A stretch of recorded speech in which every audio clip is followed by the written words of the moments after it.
Hey, it's Sabrina Carpenter, and why did I do that? Okay, one more time. Hey, okay. Hey, it's Sabrina Carpenter, and this is my favorite lyrics. I did it again. All right. Tell me who I am. Guess I don't have a choice. All because I liked a boy. I wrote this lyric in New York. I wrote this song in New York after a lot of reflection and coming to a conclusion of like how, you know, one thing can become such a big thing over something so minuscule.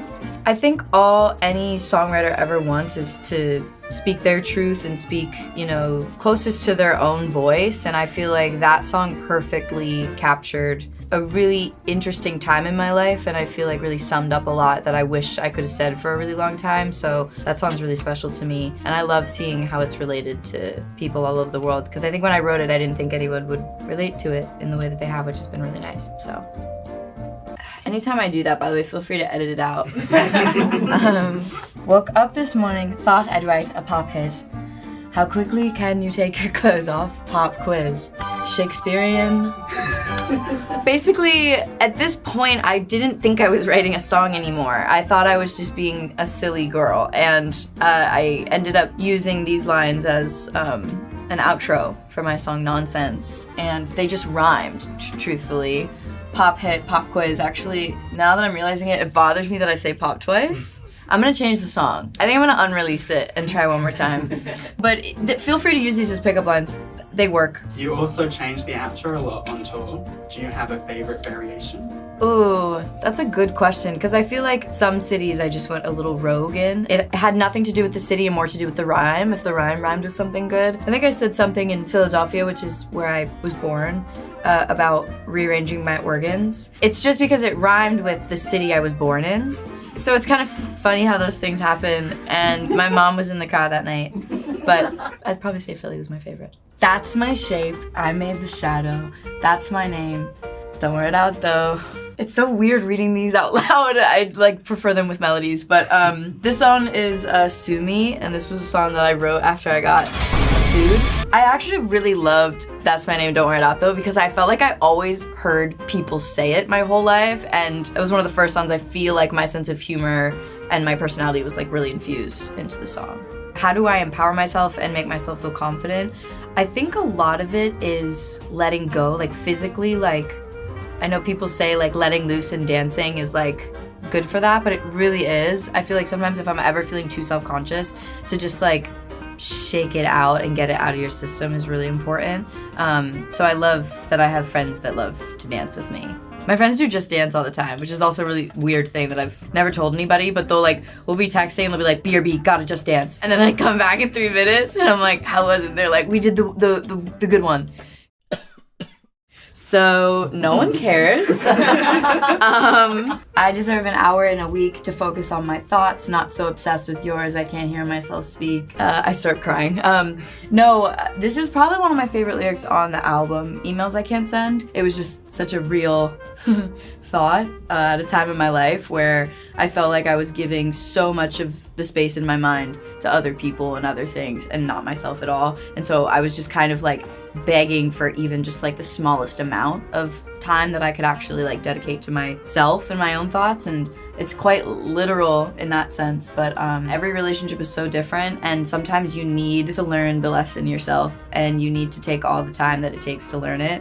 There's no like, you have to do this and this is the only right way. Like, I think if anything, I've learned that every situation is so specific and individual based on the people, and sometimes all it does take is communicating and working things out, and other times it's really good to step away from people and step further away and then further and then take more steps and then never again. So I was another jerker. I'm not gonna say that ever again. I meant like tear jerker, obviously. I didn't mean this one is really fun to sing live. Being myself, did that emasculate you? Learning from you that I can walk away to. Whenever I'm playing shows, I feel like the girlies just scream this lyric from their gut a little harder. Like I can hear them losing their voices when they scream this line, which is really awesome. The fact that that could give anybody any sort of sense of clarity maybe from where they're at in their life in a situation that isn't good for them. I think learning from you that I can walk away to is another one of my favorites on the album, because it took me a long time to learn that lesson. So, and I still learn it all the time. You gotta be reminded sometimes. I gotta listen to my own album. Why do you think so many men are scared of successful women? Whoa! Gonna go back here. No, I'm kidding. I don't know if that's like a universal truth. In some cases, with anyone that is sure of themselves and is confident and kind of like shines a light, that can bring out other people's insecurities and make them ask themselves questions that maybe they're not ready to answer about themselves yet. And so I think it's a little bit less about like them being scared of it and more just like people crossing paths at times that maybe they're not ready to cross paths at yet. Also, it's pretty intimidating when you're 5 foot tall and so awesome. If you show me too much love, it makes me leave. Guess that's one of many things that's wrong with me. So I wrote this song when I was 17, maybe too self-aware, too young of an age, but I actually still am this way sometimes, which is not something I recommend, but it is just something that I was like super aware of in that moment of being like, you know, when you're focused on yourself, it's a good thing to be focused on yourself, but also sometimes you push away really good things and really good people when you're too focused on yourself. So life is about balance. And what else gives you the ick? I lost my balance. And I was like, whoa. What gives me the ick? Oh my God. It's like little things, like weird things. It could be as simple as like a bad flannel, honestly. Like if you're wearing just like a flannel that I'm not a fan of, like the colors working together, I'm probably just gonna like look at you a little different. But then, you know, clothes can change, so. For me, like I'm scared to eat in front of people. I've never said this, I feel so vulnerable. And that's not a nick for other people, but for me, like I'm always just like, for whatever reason, eating in front of people is like I hate it. And I always feel like people are getting the ick from me if I'm eating in front of them. I don't know why. I just wanna like eat with like a little bubble over me. Some people like, oh, they swim weird. I don't know, like there's like some weird ones that I'm like, it's so funny to me. Okay, let's do this one. Reading these lyrics, I'm a little crazy. Okay, you used a fork once. It turns out forks are f***ing everywhere. What can I say? There's a lot in between the lines. So forks are super common and they're like very popular because you only have really a few options. It's like a fork, a spoon, a knife, and then like a spork in some territories. But in this case scenario, I was like, oh, it's so dumb. Like he used to eat with a fork. Like, I literally said that as a joke, and I was like, what if it was? And then they let me put it out. Someone was like, master it.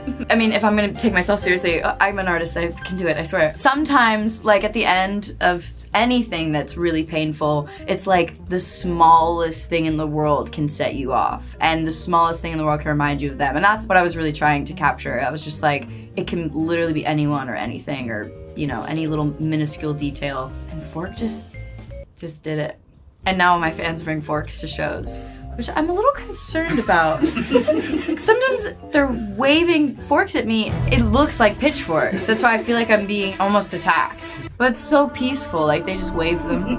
Anyways, I put too much on myself thinking I don't deserve what I've earned. Whew, it's like not even 10 a.m. I wrote this song when I just turned 18. I think that's like a scary time for anyone. You feel everything and it feels so much heavier because you're young and you're experiencing it all for the first time. And there's definitely been a lot of times I've like had imposter syndrome or think you can work so hard and still not, you know, be enough. But obviously those are thoughts that kind of come and go most days, and it's normal for everyone to kind of have them. So yeah, I don't feel that way all the time, but then there's moments. Definitely hard on myself. I've always sort of been that way, and I think it's what keeps me motivated, but then sometimes it's also what drives me a little crazy, and I think I'm working on trying to be a little bit more present and also just practicing gratitude as much as I possibly can. This is, if I'm just writing happy songs, will anybody sing along? This was actually like a real thought that I had at some point. I was just like, oh, I hope people don't hate my music if it's all just happy and upbeat, because I'm like either falling in love or I like someone. That's like a thing that I've heard throughout my whole life, I think. People being like, the more hurt and in pain you are, the better the songs. And I'm like, don't tell me that, because I don't want to be in that perpetual state forever. And I've learned that that is not the case. People will sing along to happy songs as well. It's just one of those things we all are like secretly afraid to be like, cute and giddy. It's really nice when we can have those moments where everyone's just like, oh, it's fun to be in love, or it's fun to like celebrate something exciting and positive. So it'd be so nice, right? Right? If we could take it all off and just exist and skinny dip in water under the bridge.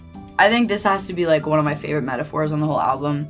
It all started with skinny dip in water under the bridge, of feeling like you can shed yourself of your past and just be okay with the fact that things happen and let it be, and not be so hard on yourself for making mistakes and going through the motions of feelings, because it's really important to feel every aspect of life, whether that's like good, bad, happy, sad, everything in between. I also just think it was funny because it was not a song that like I immediately heard and was like, that's the smash single. I felt like it was something that was taking a bit of a left turn from maybe, you know, some of the stuff in the past, and setting a foundation for everything that was coming. So that's quite an answer. Like, you know, when like people give like those answers, you're like, we don't care. Like, I'm like, why did I explain? Edit it out.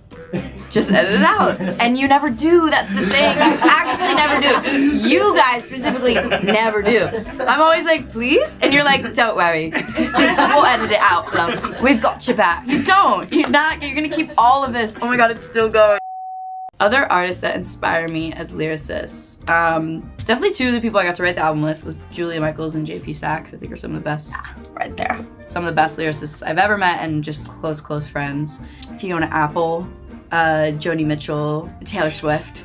Yeah, there's some really incredible lyricists of our generation I'm lucky to be alive to witness, for sure. These have been my favorite lyrics. Thank you guys so much for watching, and make sure to subscribe to Pop Buzz. Mwah.